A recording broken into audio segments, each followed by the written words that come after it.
أعوذ بالله السميع العليم من الشيطان اللعين الرجيم. بسم الله الرحمن الرحيم. الحمد لله رب العالمين، والصلاة والسلام على سيدنا وشفيعنا ابی القاسم محمد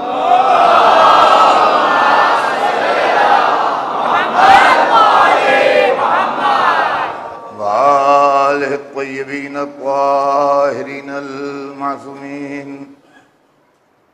ولعنۃ اللہ علی اعدائہم اجمعین من یومنا ھذا الی یوم الدین.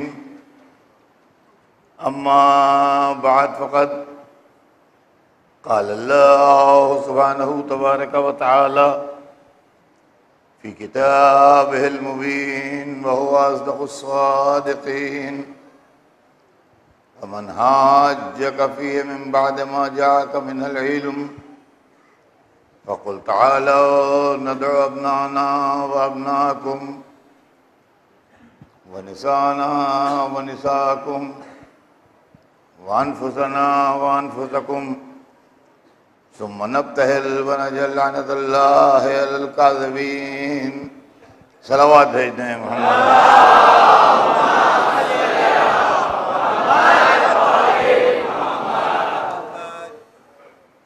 ارشاد اقدس جناب رب العزت ہے کہ ہمارے حبیب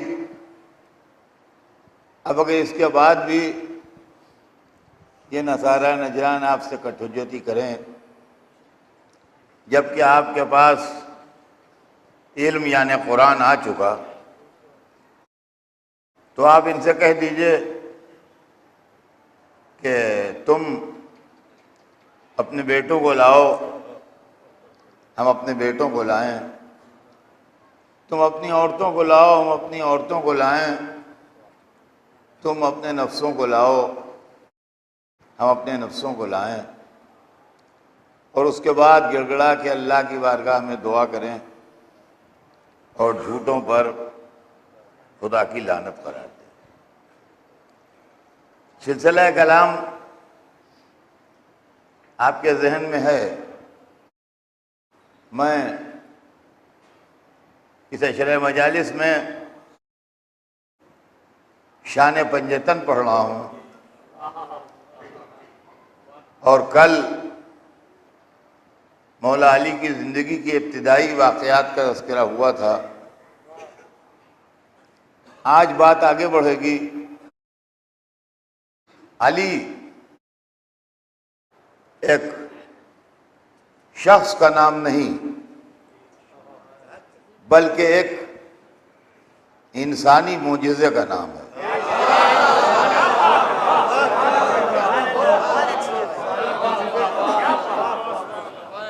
پہلے معجزے کا ڈیفینیشن سمجھیے، بچے سمجھیں. لفظ تو سنتے آئے ہیں مگر عربی لفظ ہے، اس کا مطلب میں سمجھاؤں. معجزہ کہتے ہیں اس چیز کو جس کے کرنے سے عام آدمی عاجز ہو نہ کر سکے، جو عام آدمی کے بس میں نہ ہو وہ معجزہ ہے. جیسے چاند نکلتا ہے، دھیرے دھیرے بڑا ہوتا ہے، 14ویں رات کا چاند پورا ہو جاتا ہے، پھر گھٹنا شروع ہوتا ہے یہاں تک کہ وہ راتیں آ جاتی ہیں جن میں چاند غائب ہو جاتا ہے. یہ تو چاند کا عام رخ ہے جو ہم ہر مہینے دیکھتے ہیں. لیکن اگر کوئی دنیا سے بیٹھے بیٹھے انگلی سے اشارہ کرے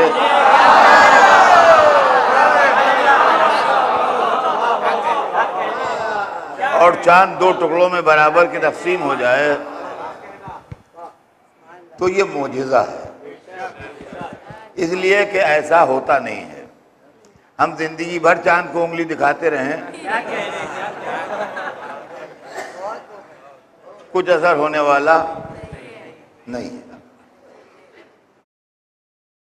سینکڑوں لوگ آگ لگتی ہے تو جل جاتے ہیں، برابر اخباروں میں خبریں چھپا کرتی ہیں، فلاں جگہ آگ لگی، 4 جانیں ضائع ہو گئیں، فلاں جگہ آگ لگی، 2 جانیں ضائع ہو گئیں، ہو جاتا ہے انسان یہاں۔ لیکن دہکتی آگ میں جا کے کوئی نکل آئے اور اس کے جسم پر اور کپڑوں پر کوئی اثر نہ ہو، یہ معجزہ ہے۔ یعنی عام آدمی کے بس میں نہیں ہے کہ آگ کے اندر ڈالا جائے اور زندہ سلامت خیریت سے نکل آئے۔ برابر آپ نے سنا ہوگا کہ سمندر میں نہانے گئے تھے، ڈوب گئے، دریا میں نہانے گئے تھے، ڈوب گئے، سیلاب آیا، ڈوب گئے۔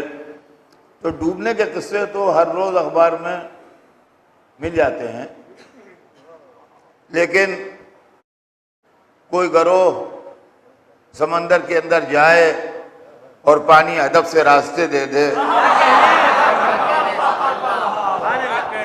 اور وہ نکلا چلا جائے اور اس کا دامن تر نہ ہو، تو یہ معجزہ ہے۔ بچے اکثر مٹی سے کھیلتے ہیں، مٹی کے جانور بنا لیتے ہیں،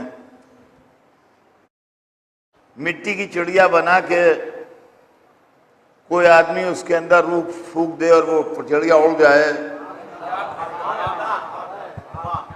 یہ معجزہ ہے۔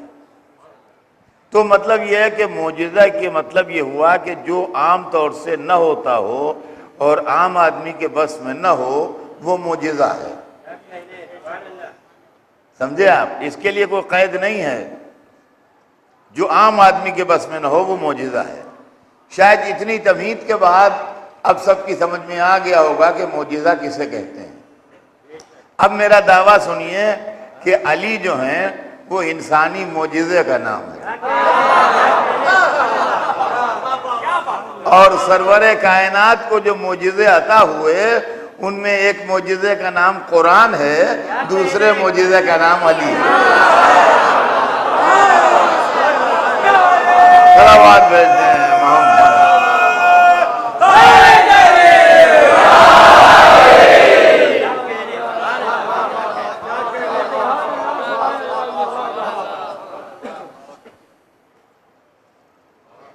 قرآن زبان و بیان کا معجزہ ہے، اور قرآن نے چیلنج کیا ہے کہ اگر تمہیں شک ہو اس کے معجزہ ہونے میں، کلام الہی ہونے میں، تو اس کا جیسا بنا لو۔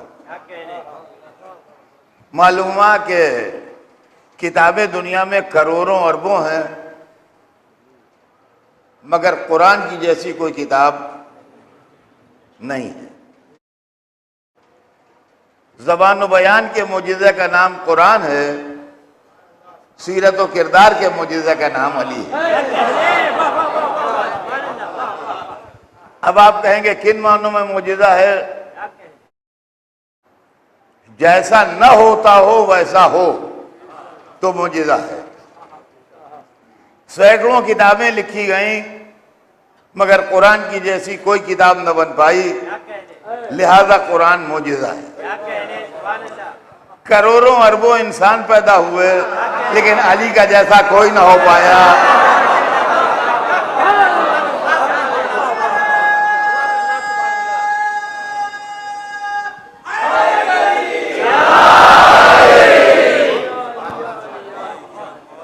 یہ معجزہ ہے۔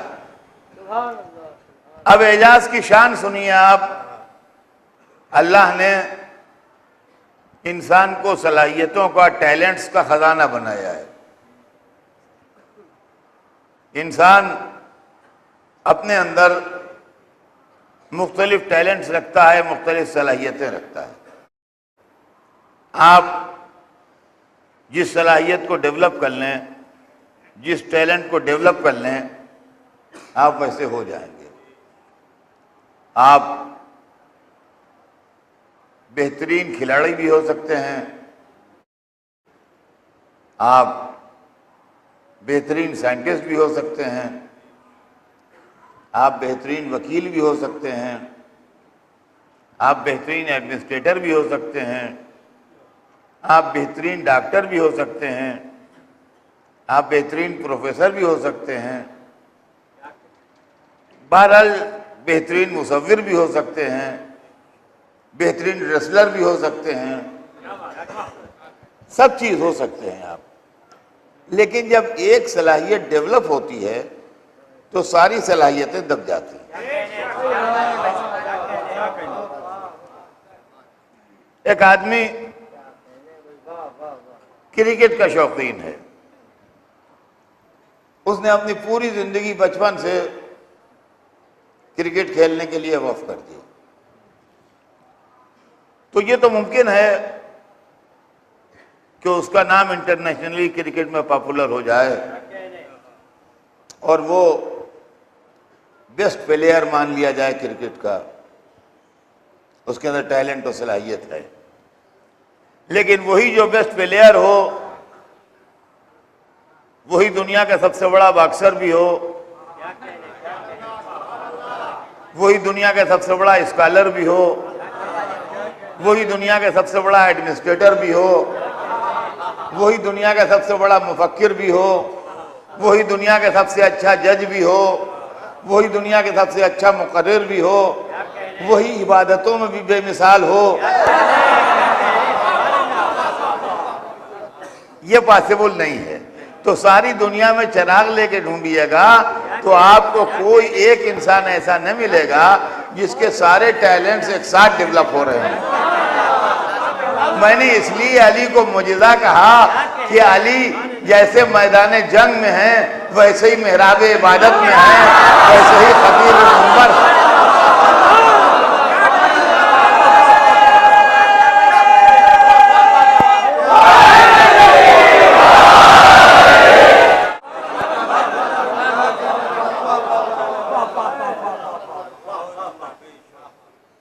کہ کچھ صلاحیتیں آدمی میں ایسی ہوتی ہیں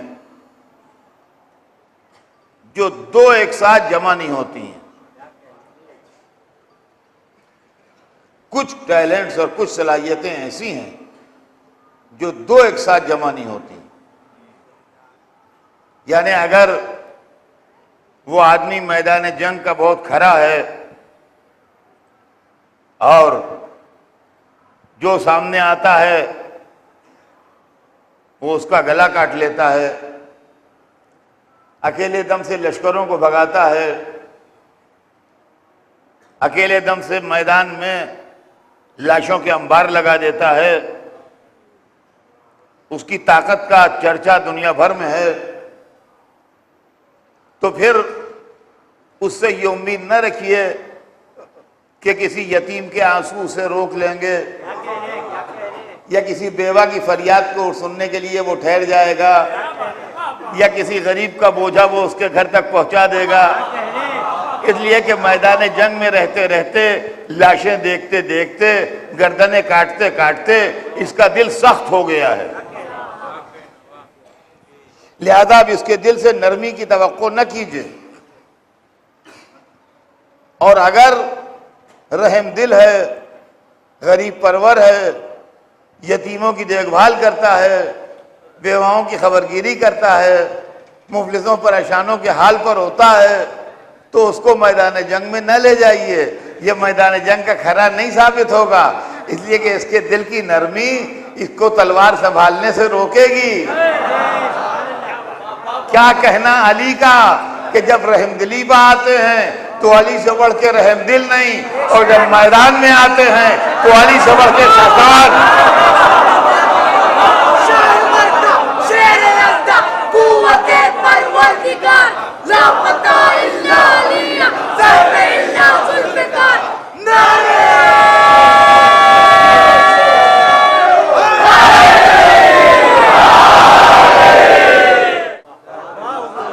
بیک وقت جو صلاحیتیں جمع ہیں، جب علی میدان میں آئے تو علی سے بڑھ کے شجاع نہیں. جب علی محراب میں آئے تو علی سے بڑھ کے عابد نہیں، جب علی منبر پہ آئے تو علی سے بڑھ کے خطیب نہیں، جب علی مسند پہ آئے تو علی سے بڑھ کے قاضی نہیں، جب علی برسر اقتدار آئے تو علی سے بڑھ کے ایڈمنسٹریٹر نہیں، جب علی کے قبضے میں حکومت آئی تو علی سے بڑھ کے عادل نہیں۔ تو بیک وقت یہ ساری صلاحیتیں جو ہیں یہ ایک آدمی کے اندر جمع ہو جائیں تو یہ معجزہ ہے، یہ معجزہ ہے۔ اور پھر طاقت کا بھی معاملہ عزیزان گرامی یہ ہے کہ بہت سی چیزیں جو ہیں وہ بہت سی چیزوں کی وجہ سے چلتی ہیں۔ مثلا ہم نے تاریخ میں پہلوان بھی دیکھے ہیں، پڑھے ہیں کتابوں میں حالات، ان کا فلاں پورا بکرا کھا جاتا ہے اور فلاں اتنے بادام کھا جاتا ہے اور فلاں اتنا کر دیتا ہے اور فلاں اتنا کر دیتا ہے، تو لڑتے تو ہیں مگر کھلائی پلائی بھی ویسی ہوتی ہے۔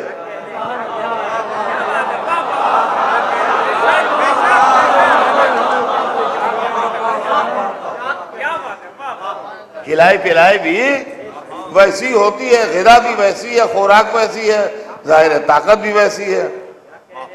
لیکن اسی ریسلر کو، اسی پہلوان کو سال بھر کے لیے قید کر دیجئے اور دو دو تین تین وقت فاقے دے کے موٹی روٹی دیجئے اس کو اور پھر میدان میں لائیے،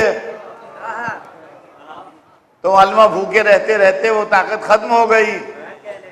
علی کو جب دسترخوان پر دیکھا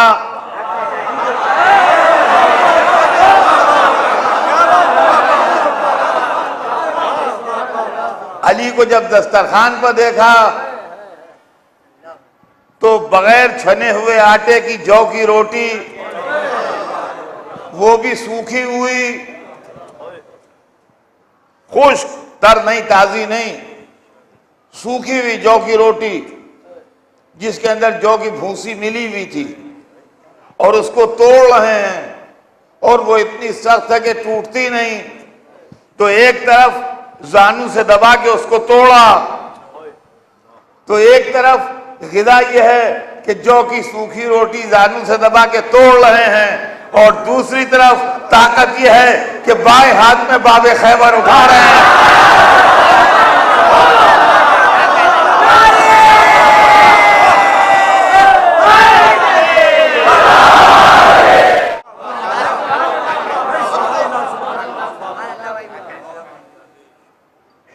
میدان میں آئے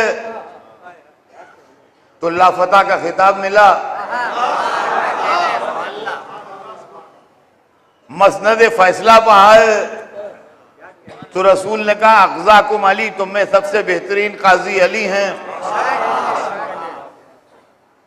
منبر پہ آئے تو خطیب منبر سلونی کہلائے۔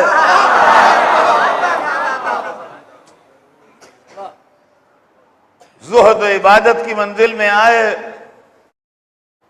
تو راتوں کو لوگوں نے علی کو اس طرح یاد خدا میں تڑپتے اور روتے دیکھا کہ دیکھنے والے سمجھے کہ روح جسم سے مفارقت کر گئی۔ اس طرح مناجات کر رہے ہیں۔ علی کی یادگاریں عالم اسلام میں بکھری پڑی ہیں۔ عزیزان گرامی،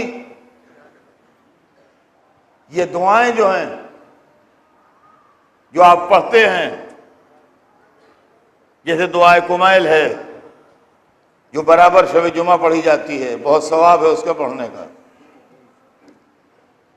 یہ دعائیں مولا علی کی تعلیم دی ہوئی ہیں۔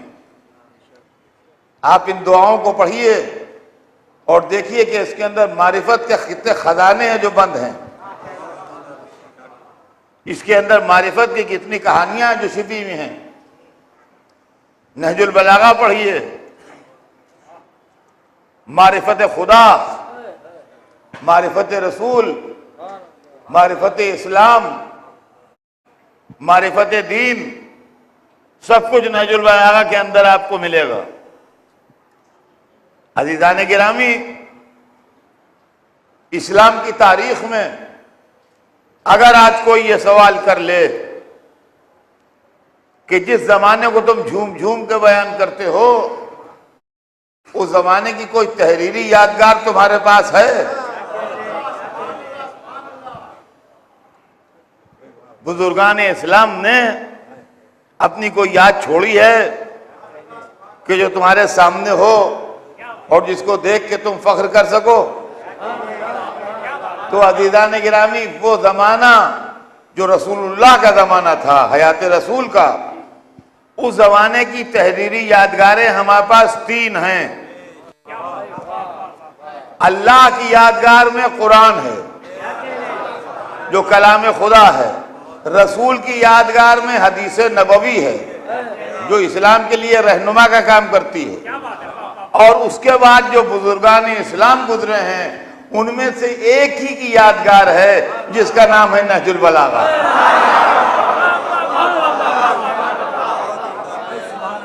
اب یہ سمجھ لیجئے کہ میز کے اوپر یہ تینوں کتابیں سجی ہوئی ہیں، یہ قرآن رکھا ہے، یہ حدیث نبوی رکھی ہے، یہ نہج البلاغہ رکھی ہے۔ اب اگر میرا کلمہ پڑھنے کو دل چاہے تو لا الہ الا اللہ محمد رسول اللہ علی۔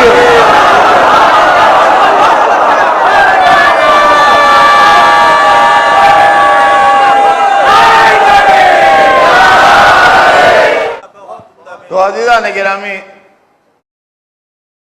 جو میں نے معجزہ کا لفظ استعمال کیا تو غلط لفظ نہیں استعمال کیا۔ ایسا لگ رہا ہے جیسے صفتیں اور فضائل علی کا اس طرح طواف کر رہے ہیں جیسے حج کے زمانے میں کعبے کا طواف ہوتا ہے۔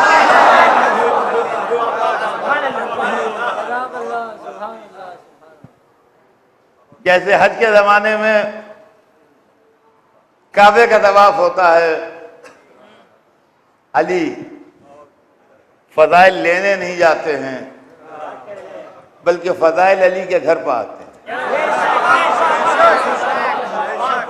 دنیا میں ہر ایک کو فضائل کی تلاش ہوتی ہے، فطری بات ہے، اور یہ کوئی بری بات یا عیب کی بات نہیں ہے کہ آدمی کو فضائل کی تلاش ہو۔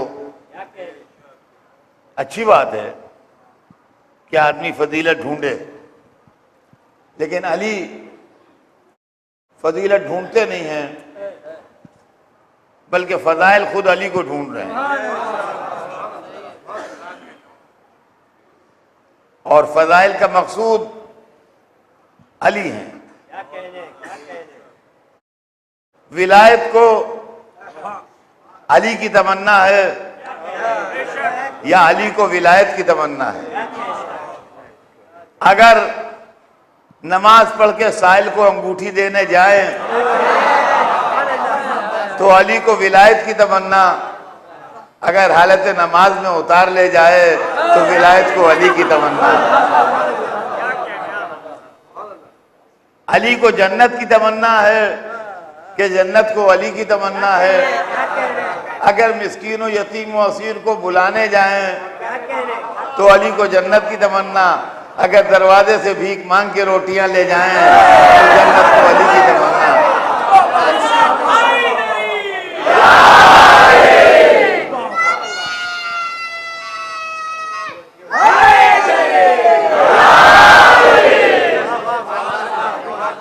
علی کو علم کی آرزو کہ علم کو علی کی آرزو، اگر خیبر کے دن مانگنے آئیں تو علی کو علم کی تمنا، اگر ناد علی پڑھ کے بلائے جائیں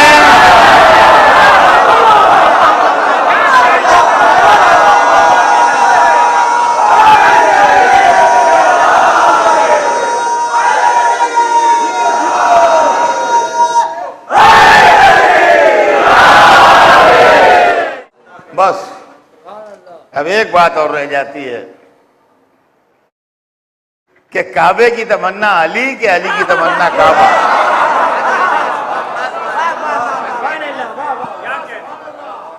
علی کی آرزو ہے کہ کعبے میں ولادت ہو یا کعبے کی آرزو ہے کہ علی یہاں پیدا ہو؟ دیکھیے انگوٹھی مانگنے سائل آ جائے گا، روٹیاں لینے کے لیے مسکین و یتیم و اسیر آ جائیں گے، علم بلا کے دے دیا جائے گا، لیکن کعبہ گھر ہے، گھر اپنی جگہ سے ایک انچ ہٹتا نہیں ہے، جہاں بن گیا وہاں بن گیا، جس کو آنا ہے یہاں تک آئے، کعبہ تو کھچ کے جائے گا نہیں کہیں۔ تو علی کی تمنا کعبہ کہ کعبے کی تمنا علی؟ ارباب ولا کا مجمع ہے، ایک جملہ عرض کر دوں کہ کس کی تمنا کون ہے؟ اگر بنت اسد دروازے سے جائیں تو علی کی تمنا کعبہ، اگر دیوار پر بنے تو کعبے کی تمنا۔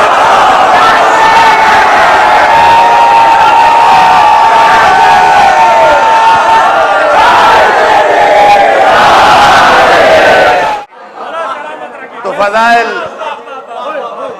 مولا علی کی تلاش میں ہیں، قرآن میں آیتیں مدح علی کر رہی ہیں، کہیں ان کی ولایت کا اعلان ہو رہا ہے، کہیں ان کی محبت فرض کی جا رہی ہے، کہیں جنت و حریر جنت کا سودا ہو رہا ہے، کہیں نفس رسول بن رہے ہیں۔ قرآن پاک میں مدح مولا کائنات یہاں سے وہاں تک بکھری ہوئی ہے۔ سرور کائنات کی حدیثیں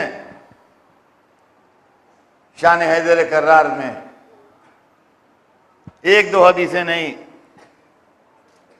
نہ جانے کتنی حدیثیں۔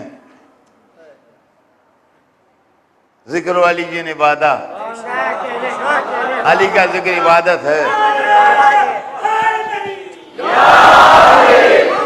زینوا مجالسکم بذکر علی ابن ابی طالب، علی کے ذکر سے اپنی مجلسوں کو زینت دو۔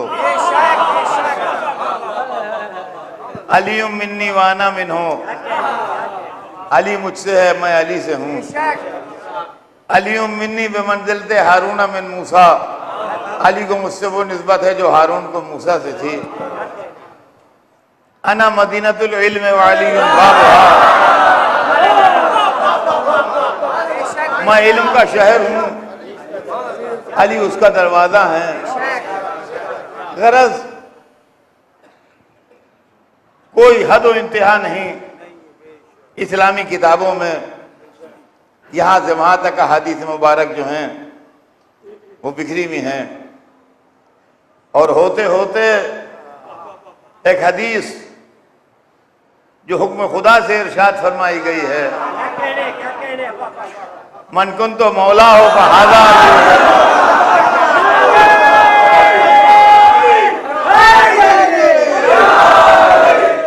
جس کا میں مولا ہوں اس کی علی مولا۔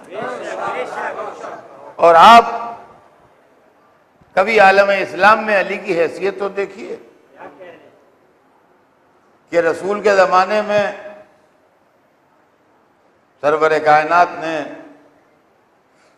مختلف موقعوں پر علی کو یاد فرمایا۔ دعوت عشیرہ میں وعدہ نصرت کرنے والے علی تھے، شاب ابو طالب میں پانی اور غذا پہنچانے والے علی تھے، جب رسول ہجرت کر کے چلے گئے تو رسول کی امانتوں کو ادا کرنے والے علی تھے، رسول کے خاندان کی خواتین کو لے کے رسول کے پاس جانے والے علی تھے۔ یہ واقعہ جو واقعات مجلس میں کم بیان ہوتے ہیں اس سے ہمارے بچے کم واقف ہیں۔ جب رسول ہجرت کر کے تشریف لے گئے مدینے تو بیویاں جو تھیں خاندان کی وہ مکے ہی میں تھیں، وہ علی کے حوالے کی گئیں کہ یا علی تم ان کو لے کے آنا۔ چنانچہ کافروں نے سواریوں کے لیے اونٹ دینے سے انکار کیا، لہذا ان کی فراہمی مشکل ہوئی۔ 3 بیویاں تھیں جن کو علی کو لے کے جانا تھا، اور تینوں کا نام فاطمہ تھا۔ فاطمہ بنت اسد مولا علی کی والدہ، فاطمہ بنت حمزہ جناب حمزہ کی صاحبزادی، فاطمہ بنت محمد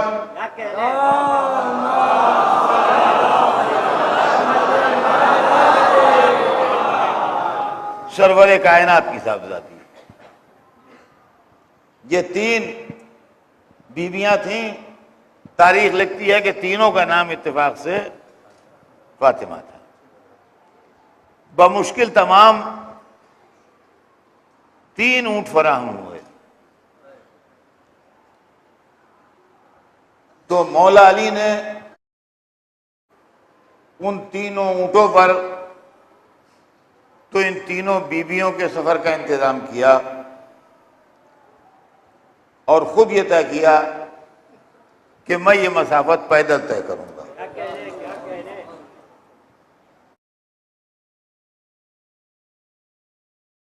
ایک ذاتی معاملہ ہے میرا، کہنا نہیں چاہیے مگر چونکہ بات آ گئی اس لیے کہہ دوں کہ جب میں حج کے شرف سے مشرف ہوا اور مکے سے مدینے گیا، تو آج کل تو بہترین سڑک ہے اور بہترین گاڑیاں ہیں، تو ہم بھی اسی ذریعے سے جو ہے وہاں اس سے گئے۔ لیکن راستے میں یہ سوچ کے میرے آنسو نکل آئے کہ میرے مولا نے یہ راستہ پیدل طے کیا۔ چنانچہ مولا ان تینوں خواتین کو لے کے اور 2 آدمی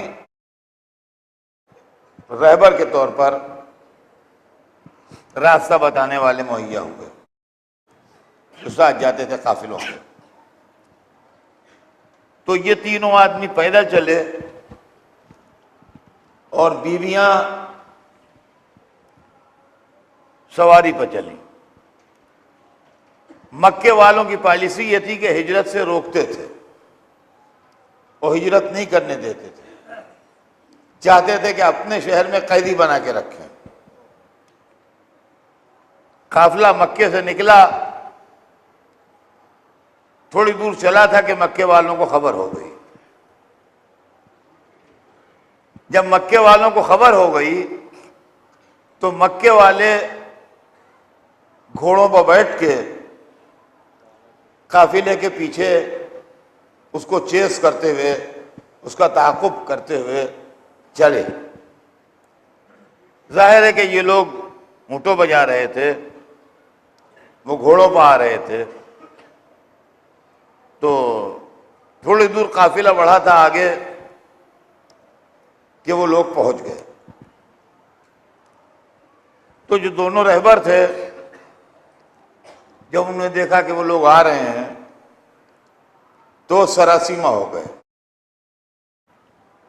کہ اب یہ آ رہے ہیں تو ہم کو بھی رہبری کرنے کی سزا دیں گے۔ تو انہوں نے حضرت علی سے کہا بتائیے اب کیا کریں؟ تو علی کے اطمینان میں فرق نہیں آیا۔ کہا اونٹوں کو بٹھاؤ۔ مولا علی نے اونٹوں کو بٹھایا اور اس کے بعد ان رہبروں سے کہا کہ اونٹوں کے پیر باندھ دو۔ اب بجائے اس کے کہ اونٹوں کو بھگاتے دوسری طرف، ان کا اونٹوں کے پیر باندھ دو تاکہ اب یہ اٹھ نہ سکیں اپنی جگہ سے۔ ان کا یہ آپ کیا کر رہے ہیں؟ کہا جو کہہ رہا ہوں وہ کرو، اونٹوں کے پیر باندھ دو۔ اونٹوں کے پیر بندھوا دیے کہ اونٹ جا نہ سکے کہیں۔ اتنے میں وہ لوگ آ گئے اور جیسے ہی وہ لوگ آ گئے ویسے ہی علی نے تلوار نکال لی. ہاں بھائی بتاؤ کیوں آئے ہو؟ دیکھیے بدر و احد و خیبر و خندق تو مشہور ہیں، نہ جانے کتنے مارکے سر کیے ہیں میرے مولا نے.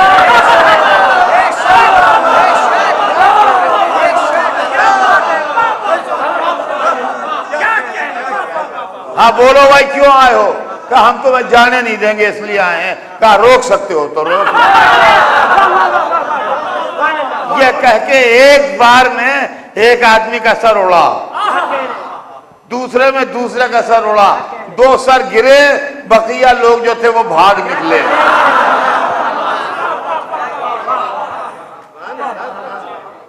بقیہ لوگ جو تھے وہ بھاگ نکلے. مولانا اور رہبروں سے کہا کہ اونٹوں کے پیر کھولو، اطمینان سے چلو، اب کوئی نہیں آئے گا. اب کوئی نہیں آئے گا، اطمینان سے چلو، اب کوئی آنے والا نہیں ہے. معلوم ہوا بھاگنے والے اور ہوتے ہیں، سواریوں کے پیر منوا کے پھینکنے والے اور ہوتے ہیں.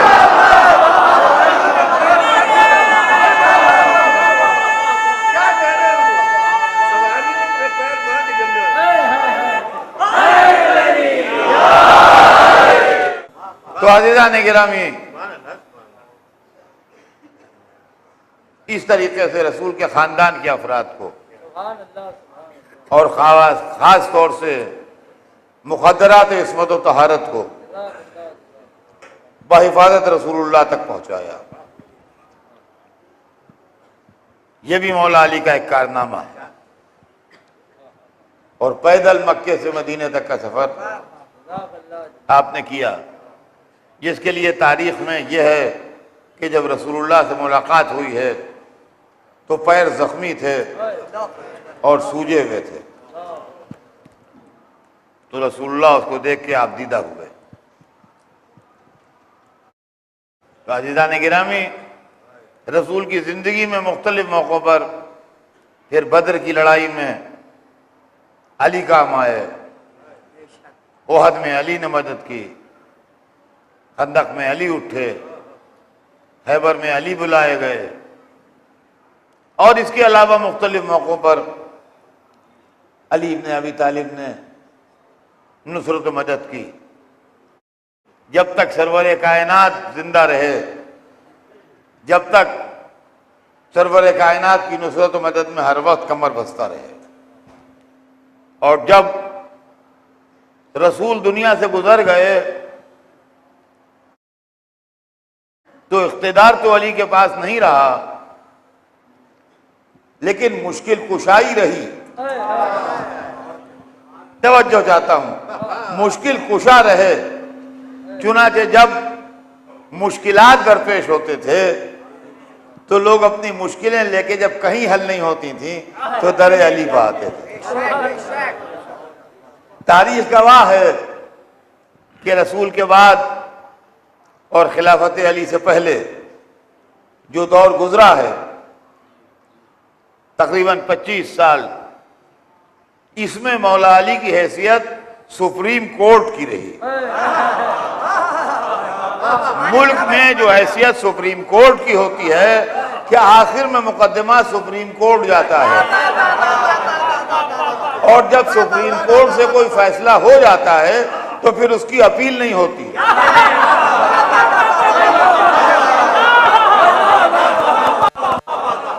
یہ قانون آپ سب کو معلوم ہوگا کہ ہائی کورٹ فیصلے کی اپیل سپریم کورٹ میں ہوتی ہے، لیکن جب سپریم کورٹ میں فیصلہ ہو جاتا ہے تو پھر اس فیصلے کی اپیل نہیں ہوتی، پھر وہی فیصلہ جو ہے وہ رہتا ہے. تو علی کی حیثیت ادوار خلافت میں سپریم کورٹ کی تھی. یہاں آیا، وہاں آیا، وہاں آیا، وہاں آیا، معاملہ نہیں ہوا مطمئن. آخر میں ہوتا ہے کہ علی کو بلاؤ.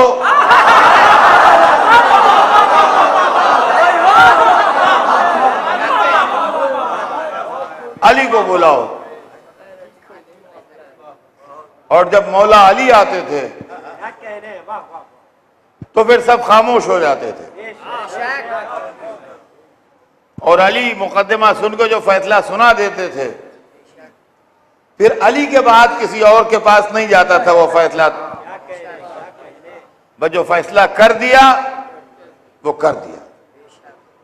چنانچہ جب گتھیاں الجھتی تھیں اور مشکلات پڑتی تھیں اور مسائل ایسے ہوتے تھے جن کا جواب سمجھ میں نہ آئے تو صحابہ کرام کے پاس لوگ آتے تھے. سلمان کے پاس آئے، ابو ذر کے پاس آئے، مقداد کے پاس آئے، عمار کے پاس آئے، تو وہ لوگ لے جاتے تھے مولا علی کے پاس. یا علی یہ مسئلہ ہے، اس کو حل کر دیجئے. امہات مومنین کے پاس بھی لوگ جاتے تھے مسائل پوچھنے کے لیے، وہ بھی بھیج دیا کرتی تھیں کہ علی کے پاس جاؤ وہ حل کر دیں گے. کبھی کبھی بعض جگہ سے یہ بھی جواب ملتا تھا کہ ہمارا جانا نہ وہاں نہیں ہے، مگر اس کو حل کریں گے تو ابو الحسن.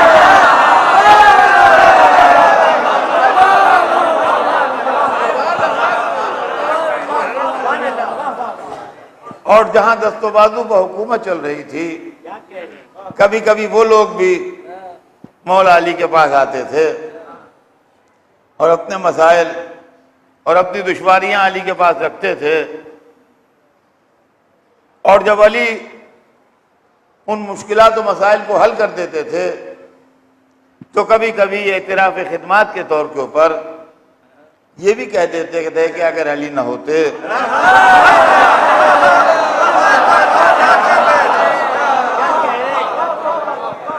تو ہم ہلاک ہو جاتے. اور یہ تو بڑا مشہور جملہ ہے تاریخ میں. ایک جملہ اور بھی ہے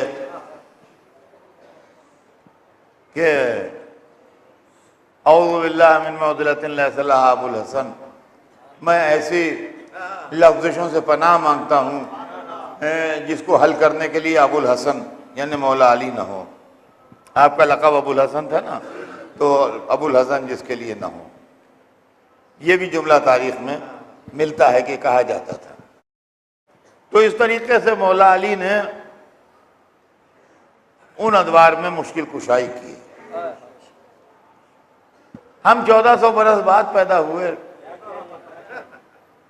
اب نہ وہ زمانہ ہے، نہ وہ دور ہے، نہ وہ لوگ ہیں، نہ وہ حکومتیں ہیں. سب کچھ بدل گیا. زمین آسمان بدل گئے، دنیا کے سسٹم بدل گئے، حکومتوں کے مزاج بدل گئے، سب کچھ بدل گیا. مگر بحیثیت مسلمان کے کبھی کبھی مذہبی مشکلات ہمارے سامنے آتے ہیں. دیکھیے سیاسی مشکلات کا حل تو سیاسی لوگوں کے پاس ہے. ایڈمنسٹریشن یا انتظامیہ جو ہے وہ الگ ہے. الگ الگ ملکوں میں جو لوگ جہاں جہاں رہتے ہیں وہاں کے قانون ہیں، یہ ہے وہ ہے سب ہے. لیکن بحیثیت مسلمان ہونے کے قرآن کا مطلب ہے، حدیث کا مفہوم ہے، جائز و ناجائز ہے، واجب و حرام ہے، ان چیزوں سے ہمارا تعلق 1400 برس کے بعد بھی آج ہے. تو ہم اپنی ان مشکلات میں مولا علی کے بتائے ہوئے طریقے پر عمل کرتے ہیں. دیکھیں یہ بات ہماری سب لوگ سن لیں کہ کیا معاملہ ہے. ہم ایسے معاملات میں جو شرعی اور اسلامی مشکلات پڑتے ہیں ان میں مولا علی کے بتائے ہوئے طریقے پر عمل کرتے ہیں. کیوں کرتے ہیں؟ اس کی وجہ یہ ہے کہ صدر اول اسلام میں سرور کائنات کے بعد جب مشکلیں پڑیں تو بزرگان دین نے مولا علی کی طرف رجوع کیا اور مولا علی سے مسئلے دریافت کیے اور مولا علی کے بتائے ہوئے طریقوں پر عمل کیا. تو اب اگر ہم ادھر ادھر پوچھنے جائیں گے تو یہ بزرگ ناراض ہو جائیں گے نا.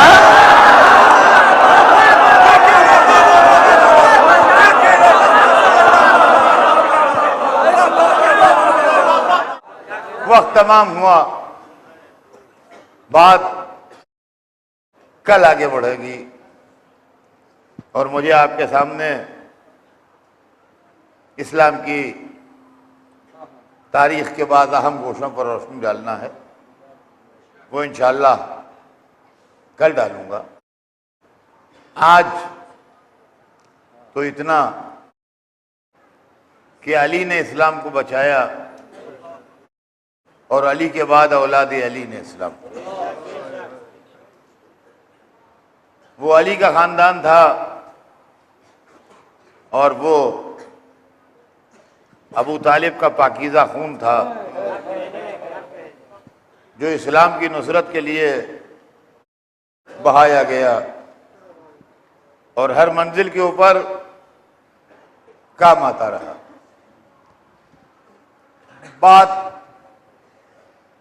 بنی ہاشم کی ہوتی ہے اور صحیح بھی ہے، غلط نہیں ہے۔ حسین کے ساتھ جو لوگ شہید ہوئے خاندان والے، وہ سب بنی ہاشم تھے، یہ بات صحیح ہے، لیکن بنی ہاشم میں